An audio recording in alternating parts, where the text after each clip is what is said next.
Boshiga 100 ming dollar berib bu BMW 850i ni ola olasiz. Mashinaning rangi temniy xrom. Buni yili 2025 va 7300 km masofani bosib o'tgan. Mashinaning rangidan xavotir qilmasanglar bo'ladi, даже texpasportga ham temniy xrom deb yozilgan. Ana endi kapot ostiga keladigan bo'lsak, 4 litrli motor yotibdi va bunda 530 tot kuchi bor.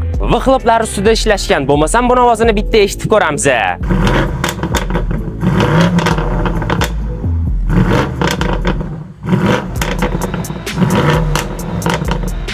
Salonga keladigan bo'lsak, qora va qizil koja did bilan ishlangan, plus bu karbon elementlari bilan. Hattoki orqa o'rtadagi konsolga ham karbon elementlari ishlatilgan. Audio sistemasi Harman Kardon. Ana endi bu BMW 850i narxiga keladigan bo'lsak, 156.500 dollar. Agar siz buni bo'lib to'lashga olmoqchi bo'lsangiz, boshiga 100 ming dollar berib, qolganini pastdagi raqamlarga aloqaga chiqib gaplashib olsanglar bo'ladi.